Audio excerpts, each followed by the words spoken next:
సికింద్రాబాద్ నియోజకవర్గ ప్రజా సమస్యలను తెలుసుకొని పరిష్కరించేందుకు పాదయాత్ర చేపట్టినట్లు కేంద్ర పర్యాటక శాఖ మంత్రి కిషన్ రెడ్డి స్పష్టం చేశారు.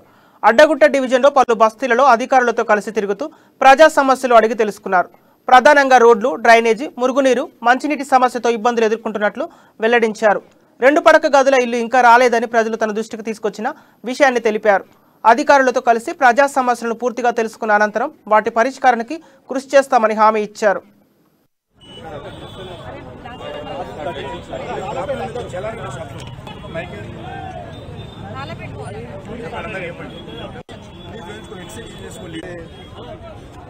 కేంద్ర మంత్రి ఉన్నప్పటికీ కూడా ఎప్పుడు సమయం దొరికినా సికింద్రాబాద్ కాన్స్టిట్యున్సీలో ప్రజల మధ్యలో తిరిగేటువంటి అలవాటు ఉంది.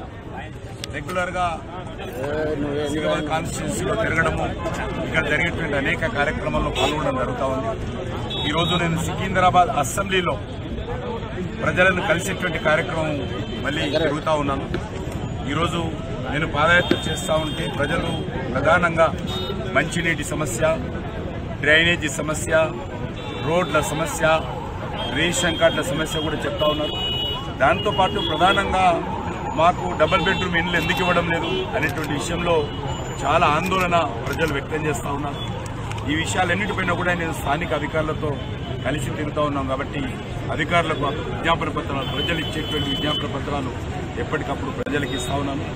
ఆ రకంగా ఇవన్నీ కూడా క్రోడీకరించి నేను రాష్ట్ర ప్రభుత్వ ప్రధాన కార్యదర్శి